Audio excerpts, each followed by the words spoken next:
Allergic reaction. अभी जो हमने पढ़ा है एलर्जिक रिएक्शन जो है वो दूसरा हेडिंग है, ठीक है। तो एलर्जिक रिएक्शन जो एलर्जिक रिएक्शन का दूसरा पॉइंट जो है एलर्जिक राइनाइटिस है, ठीक है। एलर्जिक राइनाइटिस में इसका डेफिनेशन है rhinitis is the inflammation of the mucous membrane of nose, ठीक है। राइनाइटिस जो होता है नोज के म्यूकस मेम्ब्रेन में इन्फ्लामेशन हो जाना, ठीक है, उसको बोलते हैं, ठीक है, एलर्जिक राइनाइटिस। नेक्स्ट है इटियोलॉजी। इटियोलॉजी में क्या क्या कारण हो सकते हैं, ठीक है। Rhinitis can be caused by following types, ठीक है। तो राइनाइटिस के कारण विभिन्न हो सकते हैं। पहला जो है एनी काइंड ऑफ एलर्जी, किसी भी प्रकार की एलर्जी हो सकती है, जैसे कोई स्पेशल ग्रास हो, ठीक है, जैसे हे हो गया, हे भूसा, जैसे भूसा होता है ना उसी बोलते हैं, ठीक है।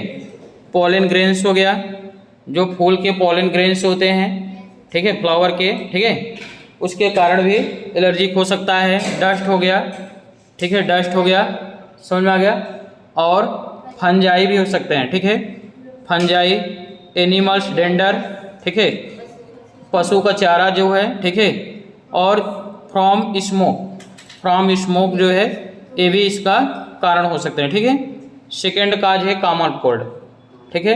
कॉमन कोल्ड हल्के फुल्के जो कॉमन कोल्ड हो जाती है उसके कारण भी एलर्जिक राइनाइटिस होने का चांस रहता है, ठीक है। नेक्स्ट होता है फेरेंजाइटिस। फेरेंजाइटिस, ठीक है, जो फेरिंग्स में इन्फ्लामेशन हो जाना, ठीक है। अब नेक्स्ट है जो क्लिनिकल फीचर है इसका स्नीजिंग, ठीक है, छींके आना, ठीक है। प्रोफ्यूज राइनोरिया, ठीक है, जो नेजल रनिंग नेजल मतलब कि होता है, ठीक है। रनिंग नोज मतलब कि जो बहता है, नाक का बहना जिसे बोलते हैं ना अधिक, ठीक है, उसी को बोलते हैं, ठीक है। इचिंग इन द आई में इचिंग होना, ठीक है। Pale and oedematous nasal mucosa, ठीक है, मतलब कि जो नेजल म्यूकोसा हो येलो पड़ जाए, ठीक है, पीलापन पड़ जाए, समझ में आ गया, और उसमें थोड़ी सी सूजन जैसी चीज़ें हो जाए, ठीक है। The nasal mucosa swell and turn blue. अब कभी कभी क्या होता है नेजल म्यूकोसा जो होता है स्वेल भी हो जाती है और ब्लू हो जाता है, ठीक है। कंजक्टिवाइटिस में आल्सो भी अकर, जो कंजक्टिवा में इन्फ्लामेशन हो जाता है, ठीक है। फीवर, एनोरेक्सिया हो गया, ये भी एक कारण है। कॉम्प्लिमेशन क्या हो सकते हैं, कॉम्प्लिकेशन, हाँ, chronic rhinitis, sinusitis, upper respiratory track infection हो गया, नेजल पॉलिप हो गए, ठीक है, समझ में आ गया, नेजल पॉलिप, ठीक है, ये सब कॉम्प्लिकेशन हो सकते हैं। डायग्नोसिस में history collection, checking of presence of the symptom, मतलब सिम्टम की को जांच करना, ठीक है। राइनोस्कोपी करा लीजिए, ठीक है, और फिजिकल एग्जामिनेशन, ब्लड इन्वेस्टिगेशन कर लेते हैं, ठीक है। अब इसका मैनेजमेंट क्या है, तो जो राइनाइटिस है इसका मैनेजमेंट बहुत प्रकार के हो सकते हैं, ठीक है। जो पहला है the reason for patients allergy should be removed. पहली बात तो जिसके कारण पेशेंट को, ठीक है, जो एलर्जी हो रही है उसको रिमूव करिए, ठीक है। Then to relieve nasal congestion, ठीक है, इसके बाद जो नेजल कॉन्जेशन हो रहा है उसको रिमूव करिए। और हम पेशेंट को एंटीहिस्टामिन नेजल डिसकंजेस्टेंट भी प्रोवाइड कर सकते हैं। एंटीहिस्टामिन में जैसे आता है सिट्रीजिन हो गया, लेवोसिट्रीजिन हो गया, ठीक है, और लोराटाडीन हो गया, ठीक है। कुछ स्टेरॉयड भी प्रोवाइड करते हैं, ठीक है। स्टेरॉयड में आप जानते हो प्रेडनिसोलोन होता है, ठीक है, बहुत सारे स्टेरॉयड आते हैं जो राइनाइटिस में यूज किए जाते हैं। एंटीबायोटिक आर आल्सो भी प्रोवाइडेड टू ट्रीट इन्फेक्शन को ठीक करने के लिए एंटीबायोटिक प्रोवाइड किए जाते हैं। और कुछ सिम्टोमेटिक जैसे सिम्टम दिखते जाए, ठीक है, एलर्जिक राइनाइटिस में उसी हिसाब से हम उसका ट्रीटमेंट करते जाते हैं। जैसे अगर हेडेक हो रहा है तो उसको एनाल्जेसिक प्रोवाइड करते हैं, अगर फीवर हो रहा है तो उसको एंटीपायोरेटिक्स प्रोवाइड करते हैं, अगर वोमिटिंग हो रहा है तो एंटी एमेटिक ड्रग्स प्रोवाइड करते हैं, ठीक है, समझ में आया। अब मतलब कि नेक्स्ट है जो एलर्जिक रिएक्शन का तीसरा हेडिंग है एलर्जिक डर्मेटाइटिस है, ठीक है। तो जो एलर्जिक डर्मेटाइटिस लिखिए इसमें dermatitis can be caused by following allergen,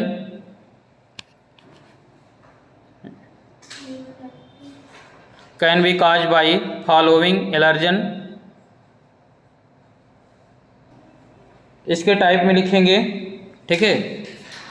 control, पहला जो मतलब कि एलर्जिक डर्मेटाइटिस 3 प्रकार के होते हैं। कंट्रोल डर्मेटाइटिस, ठीक है। बी नंबर लिखिए एटोपिक डर्मेटाइटिस, और सी नंबर लिखिए लेटेक्स एलर्जी या लेटेक्स डर्मेटाइटिस, ठीक है। बी नंबर में एटोपिक डर्मेटाइटिस है, ठीक है। कंट्रोल डर्मेटाइटिस में डेफिनेशन जो है, this is an abnormal skin condition in which the prolong contact with an allergen causes rashes or redness on the skin, ठीक है। इसमें क्या होता है कि जो मतलब कि जो एलर्जी के कारण, ठीक है, लंबे समय से कोई भी जो एलर्जन होता है, ठीक है, जिसके कारण मतलब एलर्जी हो रही है, उसको बोलते हैं एलर्जन। अगर वह लंबे समय तक स्किन के कांटेक्ट में आ जाता है तो मतलब कि स्किन जो होती है एबनॉर्मल हो जाती है, उसमें रेशेस हो जाते हैं और रेडनेस आ जाते हैं, ठीक है, ठीक है। और मतलब कि अगर यही मतलब जिसके कारण इन्फ्लामेशन होने लगते हैं, और यह किसके कारण होते हैं, एलर्जन के कांटेक्ट में आने से होता है, ठीक है। समझ में आया। नेक्स्ट है sign and symptom. Sign symptom में यही बताया गया है, formation of red papules and plaque on the skin that turn into the crust over the time.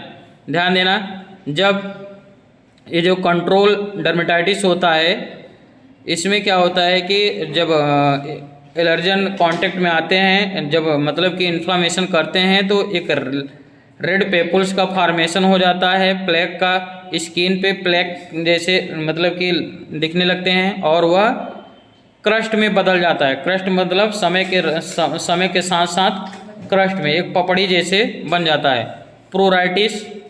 प्रोराइटिस का मतलब होता है इचिंग, ठीक है, इन्फ्लामेशन। और नेक्स्ट होता है रेस्टलेसनेस। ट्रीटमेंट क्या करेंगे, ट्रीटमेंट में in this situation the following drugs are provided to the patient. इस सिचुएशन में विभिन्न प्रकार के ड्रग्स पेशेंट को प्रोवाइड किया जाता है, जैसे टॉपिकल कॉर्टिको स्टेरॉयड ऑइंटमेंट, ठीक है। ये टॉपिकल कॉर्टिको स्टेरॉयड ऑइंटमेंट जो होता है हमारे स्किन के लोकल एरिया पे लगाई जाती है जहाँ पे इचिंग होती है। एंटीहिस्टामिन ड्रग्स देते हैं, अभी जैसे बताया एंटीहिस्टामिन ड्रग्स, सेट्रिजिन, ये सब देते हैं, ठीक है। अब कुछ लुब्रिकेंट लगा सकते हैं, अगर जैसे डर्मेटाइटिस हो रही है तो जैसे लिक्विड पैराफिन, ये सब, ठीक है। Along with this, the allergen is identified and one is asked to stay away from it much as possible। ध्यान देना, जैसे ही पता चले कि मतलब कि एलर्जन कांटेक्ट में आ गए हैं, ठीक है, हम जैसे ही पता चले कि समय रहते हुए अगर पता चल जा रहा है कि एलर्जी जिसके कारण एलर्जी हो रही है उसके कांटेक्ट में आ गए हैं, तो इतना ध्यान देना कि जितना संभव हो सके आप उससे दूर ही रहे, ठीक है। As much as possible away रहिए, ठीक है, उससे दूर रहिए। In severe case required a corticosteroid ointment to be applied all over the body. ध्यान देना, सीवियर केस में हमें कॉर्टिकोस्टेरॉयड का यूज करना चाहिए पूरे बॉडी में, ठीक है। एग्जाम्पल के तौर से फ्लूकॉर्ट ऑइंटमेंट आता है, ठीक है। नेक्स्ट है जो बी नंबर पॉइंट है एटोपिक डर्मेटाइटिस। चलिए लिख लीजिए एटोपिक डर्मेटाइटिस, आवाज़ नहीं, ठीक है। एटोपिक डर्मेटाइटिस डेफिनेशन है, it is an allergic condition caused by over reactivity or hyper sensitivity of the body immunity to any element of the environment, ठीक है। एक और डेफिनेशन है, it is an allergic condition in which the dermis is flamed because of hyper activity of the immune system toward any environmental allergen. ध्यान देना, जो भी मतलब कि हमारे आसपास के इन्वायरमेंट में जो भी एलर्जन है, ठीक है, उसके कारण अगर, ठीक है, उसके कारण हमारी जो इम्यूनिटी होती है बहुत तेज़ी के साथ ओवर एक्टिविटी करने लगती है, समझ में आ गया। जैसे बहुत तेज़ी के साथ रिएक्शन रिस्पॉन्स देने लगती है तो इसी कंडीशन को बोलते हैं एटोपिक डर्मेटाइटिस। ठीक है, सपोर्टेड, मान लीजिए आप किसी गार्डन में गए हैं और आपको मतलब कि कोई फ्लावर मतलब कि टच हो गया है, ठीक है, जिस सबको नहीं एलर्जी कर रहा है लेकिन आपको कुछ ज़्यादा एलर्जी हो रहा है नॉर्मल की तुलना में, ठीक है, तो इसका मतलब आपकी इम्यूनिटी उस फ्लावर के प्रति बहुत ज़्यादा एक्टिव है, बहुत ज़्यादा ओवर एक्टिव जिसको बोलते हैं, ओवर रिएक्टिव कर रहा है। ठीक है, समझ में आ गया। तो इसी को बोलते हैं एटोपिक डर्मेटाइटिस। ध्यान देना, कुछ स्पेशल पॉइंट है। Atopic dermatitis is often found in association with allergic rhinitis and asthma. ठीक है, जो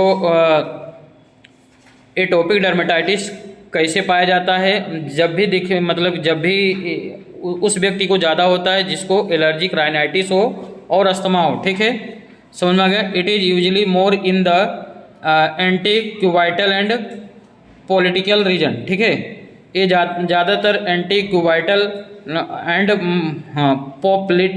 पॉप्लिटियल क्षेत्र में अधिक पाए जाते हैं। ठीक है, मतलब एंटीक्यूबाइटल को मतलब जिधर थोड़ा सा मतलब कि क्या बोलते हैं, जैसे कि इंडस्ट्रियलाइज एरिया नहीं होता है, ठीक है, उधर देखो धूल डस्ट थोड़ा सा ज़्यादा रहते हैं, जहाँ पे ज़्यादा डेवलप कंट्री नहीं है, जहाँ पे ज़्यादा डेवलप क्षेत्र नहीं है उधर ज़्यादा होता है। ठीक है, तो साइन सिम्टम क्या है? साइन सिम्टम जो एक्यूट एटोपिक डर्मेटाइटिस के साइन सिम्टम जो होता है, it's symptom depend on the duration and severity of the disease. मतलब कि इसका जो सिम्टम है डिसीज के सीवियरिटी पे बेस्ड है। ठीक है, such as in acute atopic dermatitis, जो बहुत तेज़ी के साथ मतलब एक्यूट एटोपिक डर्मेटाइटिस है, इसमें क्या होता है, ध्यान देना,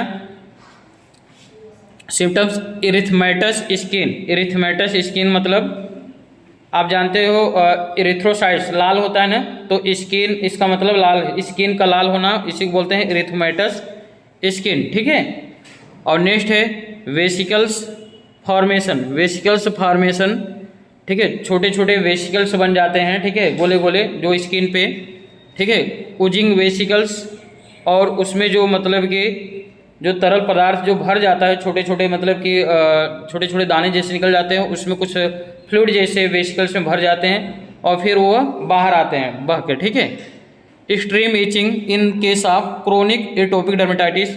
अगर क्रोनिक एटोपिक डर्मेटाइटिस है तो बहुत ज़्यादा इचिंग होगा। ठीक है, जैसे मान लीजिए छोटी सी आप इचिंग कर दिए, उसमें एक वेसिकल्स बन गया, उसमें फ्लूइड भर जाता है, और फिर जब फूटेगा वो, जब आप उसको मतलब कि रब करोगे ज़्यादा तो वो फूटेगा तो उजिंग हो जाएगा, वेसिकल्स सब मतलब बाहर आ जाएंगे। ठीक है, और बहुत तेज़ी के साथ इचिंग होगा। समझ में आ गया। स्केली एंड प्लेक फॉर्मेशन, अब फिर वही चीज़ें स्केल जैसा मतलब स्केल बन जाएगा, मतलब कि स्केली एंड प्लेक का फॉर्मेशन हो जाएगा। फिर वो जब बहेगा तो फिर वो क्या काम को सूखेगा, सूखेगा तो क्रस्ट जैसे प्लेक, ठीक है, पपड़ी जैसे बन जाएगा।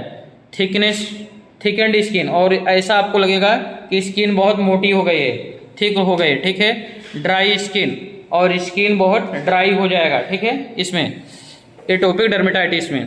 अब ट्रीटमेंट क्या करोगे? In case of severe condition the patient is asked to apply topical corticosteroid all over the body. ध्यान देना, इन सीवियर कंडीशन में पेशेंट्स को बोलिए कि वह टॉपिकल कॉर्टिकोस्टेरॉइड पूरे बॉडी में यूज करें। ठीक है, समझ में आ गया।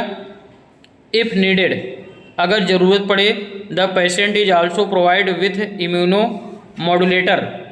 ध्यान देना, कुछ इम्यूनो मॉड्यूलेटर होते हैं जो हमारे इम्यून सिस्टम को थोड़ा दबाते हैं। ठीक है, ताकि ज़्यादा ओवर एक्टिव ना हो, ठीक है, ज़्यादा हाइपर सेंसिटिविटी ना हो, तो इस तरीके का इम्यूनो मॉड्यूलेटर प्रोवाइड करते हैं। जैसे एग्जाम्पल में टार्कोलिमस होते हैं। ठीक है, कुछ लुब्रिकेंट होते हैं जो स्किन पे, ड्राई स्किन पे पेशेंट को लगाए जाते हैं। ठीक है, समझ में आ गया, जैसे पैराफिन, ये सब। ठीक है, phototherapy is also provided if required, अगर ज़रूरत पड़े तो फोटोथेरेपी भी दे दिया जाता है। ठीक है, एटोपिक डर्मेटाइटिस में।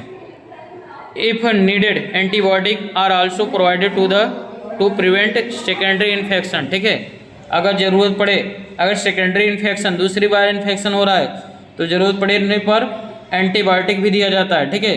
This condition is the patient is advise to avoid allergic condition. ध्यान देना, पेशेंट को ये भी बोलना है कि किसी भी प्रकार के एलर्जी मतलब कि एलर्जिक वाले क्षेत्र में ना जाए, नहीं तो उस कंडीशन में फिर से आ जाएगा, ठीक है। उसको अवॉइड करने का बोलो, ठीक है। Okay, thank you.